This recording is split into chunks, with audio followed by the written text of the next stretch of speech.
कि ये जो अरुण जी ने भी कहा उतार का दौर शुरू हो गया है और इस पे विपक्ष बड़ा गदगद है। देखिए विपक्ष जिस तरीके से विपक्ष ने इसको पूरी तरीके से और तूल देना है, हवा देने की कोशिश की है, तो इसमें पीछे कहीं ये भी एक बात खड़ी होती। पहले मैं सुनील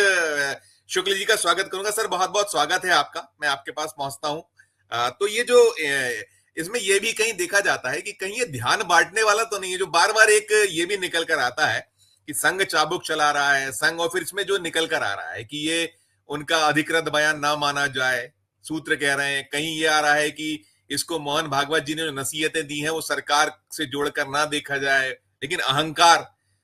है तो बड़ा एक सख्त उनका रुख और रवैया। क्या टिप्पणी करिएगा रविंद्र जी आप? अनम्यूट कीजिएगा प्लीज, अनम्यूट कीजिएगा, अनम्यूट कीजिएगा। जी नमस्कार संजीव जी। बिल्कुल ठीक बात है। देखिए जिस तरह से ये बयान आया है और जिस वक्त पर आया है उसमें ये मान के चलिए कि अपने करियर के सबसे कमजोर स्थिति में आज नरेंद्र मोदी हैं। पिछले 20 साल में लगातार वो चुनाव लड़ते रहे, जीतते रहे, लेकिन जो जिस तरह का चैलेंज इस बार उनको फेस करना पड़ा है, ऐसी स्थिति में जब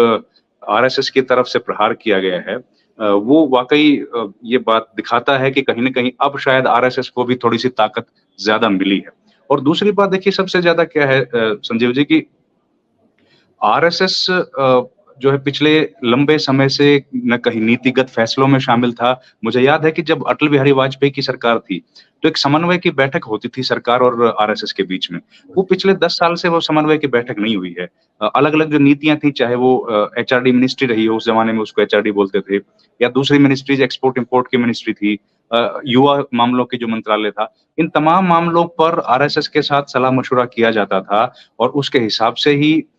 तमाम फैसले बीजेपी की सरकारें उस वक्त पे उनके सहमति के बाद होता था, मतलब उनकी सहमति उनमें होती थी। लेकिन अब पिछले कई साल से 10 साल से कोई आरएसएस के साथ समन्वय बैठक नहीं हुई है। आरएसएस को बिल्कुल इग्नोर कर दिया गया है। और सबसे बड़ी बात संजीव जी, कितने सारे चुनाव हमने देखे, आपने भी देखे, लेकिन पहली दफा ऐसा हुआ है जब पूरे चुनाव के ऊपर एक शब्द बहुत बड़े तरीके से हावी रहा है और वो शब्द है अहंकार। इतना ज्यादा ये शब्द हावी रहा है कि चाहे वो बीजेपी की कांग्रेस पार्टी की वो बैठकें रही हो, सभाएं रही हो, या कोई छोटे दलों की सभाएं रही हो, टेलीविजन रहा हो या सोशल मीडिया रहा हो, हर जगह इस शब्द की चर्चा रही है कि अहंकार अहंकार। और जिस तरीके से विपक्ष को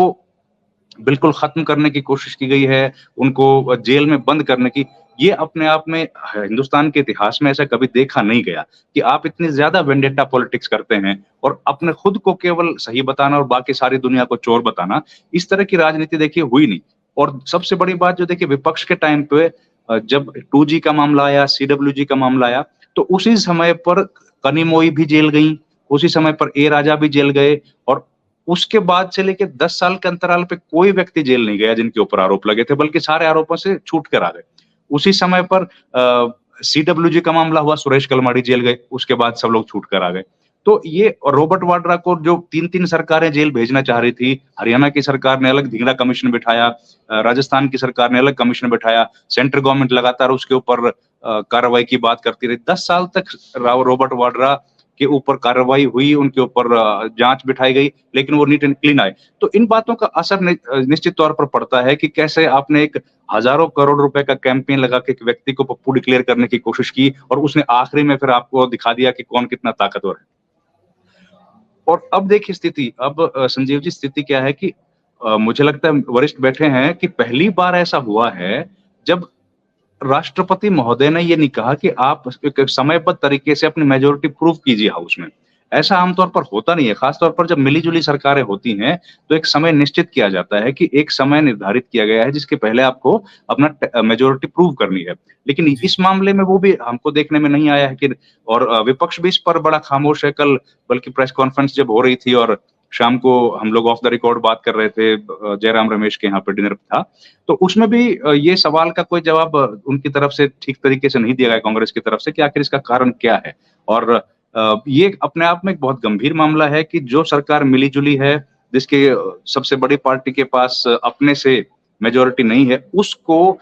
इतना खुला काम कैसे कर पा रही है जब तक कि मेजोरिटी प्रूव वो हाउस के पटल पे ना कर ले। तो ये अपने आप में एक बहुत संवैधानिक संकट जैसी स्थिति मुझे लग रही है। और स्पीकर का इलेक्शन है, देखिए स्पीकर के इलेक्शन पर भी विपक्ष लगातार एकजुट होने की कोशिश कर रहा है और जो बातचीत में या सूत्रों की बात अगर कहें कि उन लोगों ने यही बोला है कि अगर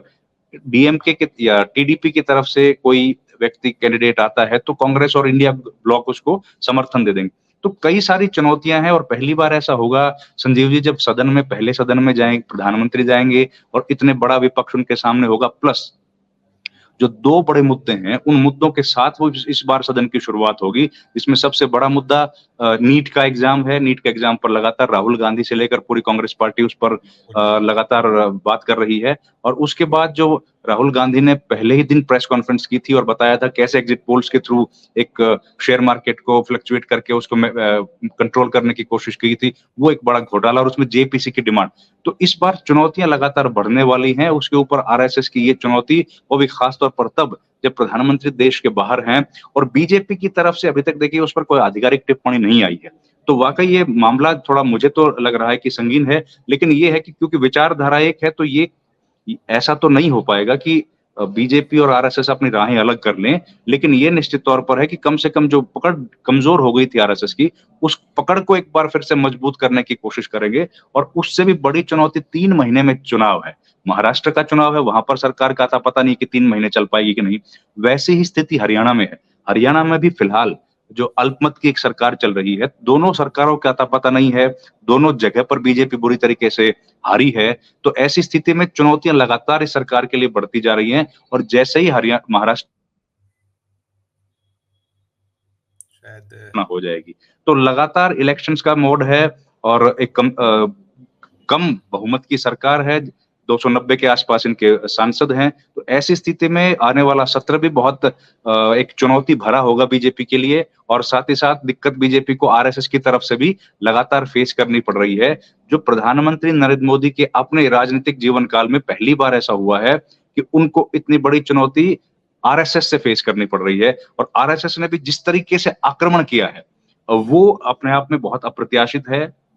इसके पहले भी हमने देखा जब वाजपेयी साहब की सरकार चली गई थी तो आरएसएस की तरफ से इस तरह के कई बार बयान दिए गए थे, लेकिन इतना ज्यादा आक्रमण आरएसएस की तरफ से मेरी जानकारी में नहीं है। सबसे ज्यादा देखिए जब बीजेपी की सरकार चली गई थी और अडवाणी साहब को अध्यक्ष बनाया गया था तो वो गए थे कराची में और जिन्ना के मजार पर चले गए थे, तब आरएसएस का वो आक्रामक रुख देखने में आया था जिसमें विश्व हिंदू परिषद से लेकर तमाम लोगों ने बहुत आक्रमण किया था उनके ऊपर और उन पर लगातार हमला करके इस्तीफा तक मांग लिया था। मुझे लगता है ये उसके बाद से 20 साल के अंतराल के बाद ये पहली ऐसी स्थिति है जब आरएसएस उसी तरीके से हमला कर रहा है और जिन लोगों ने बयान दिए हैं, देखिए मोहन भागवत ने बयान दिए हैं, सरसंघ संचालक हैं, तो उनके बयान का अर्थ क्या है कि वो एक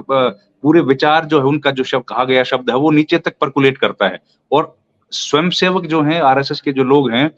उनके लिए आरएसएस के सरसंघ संचालक की कही गई बात का ज्यादा वजन है बनिस्पत की किसी बीजेपी नेता के। और पहली बार एक और भी चुनाव के दौरान हमको बहुत इंटरेस्टिंग चीज देखने में आई संजीव जी कि आरएसएस के जो लोग हैं जो कैडर है जो स्वयंसेवक उन्होंने ये कहना तक शुरू कर दिया कि ये आखिरी चुनाव है जब हम लोगों की जरूरत बीजेपी को है। अगर इस चुनाव में बीजेपी बड़े बहुमत के साथ जीत गई तो अगली बार से ये लोग हमारी जगह पेड वर्कर लेके आ जाएंगे और 3-3 4-4 महीने में उनको सैलरी देंगे और हमारी जरूरत खत्म हो जाएगी। मुझे लगता है ये तमाम चीजें एकुमुलेट हुई हैं कहीं ना कहीं और उसके बाद बहुत सोची समझी रणनीति के तहत ये बयान दिया गया है जो मोहन भागवत और उसके बाद इंद्रेश कुमार जी की तरफ से आया है। अरविंद जी, जो अरुण जी भी कह रहे हैं ये शायद अपर हैंड होने की कहीं कुछ इसके पीछे एक मंशा या एक खींचतान वो भी कहीं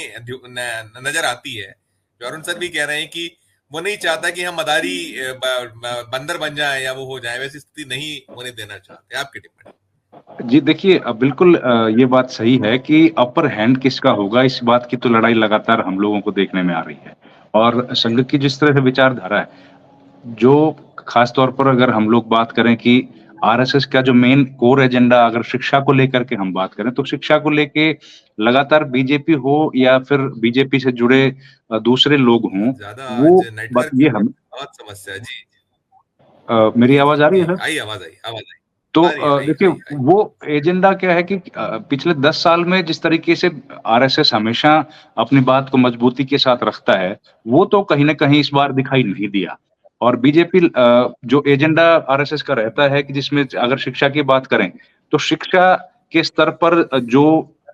लागू कराने की आरएसएस लगातार कोशिश करता है, चाहे बार-बार कहते रहें कि इतिहास में हमको झूठ पढ़ाया गया है, हम लोगों को इतिहास बदलने की ज़रूरत है। देखिए, आरएसएस ने पिछले एक लंबे समय से उन बातों पे कोई चर्चा उस तरीके से नहीं हुई, जैसे कि होनी चाहिए थी या जैसी वाजपेयी के दौर में देखने में आती थी।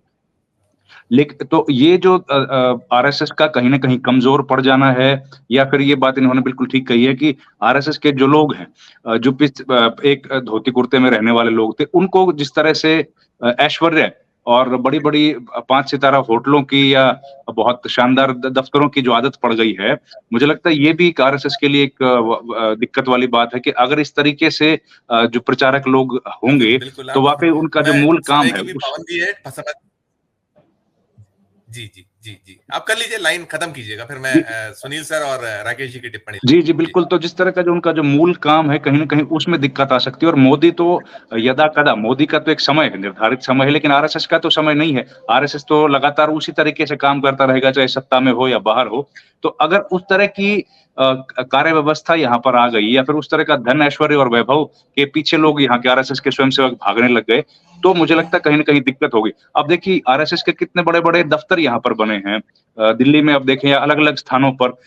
तो उस पर ये इस बीजेपी की साफ जो है वो छाप वहाँ पर दिखाई देती है। तो मुझे लगता है ये अपने आप को बचाने के लिए और जो मूल एक भावना है, मूल जो आरएसएस का विचार है, उसके साथ जुड़े रहने का भी एक उनका एक अपना संघर्ष है और अपनी ताकत दिखाने की बात तो यकीनन है ही।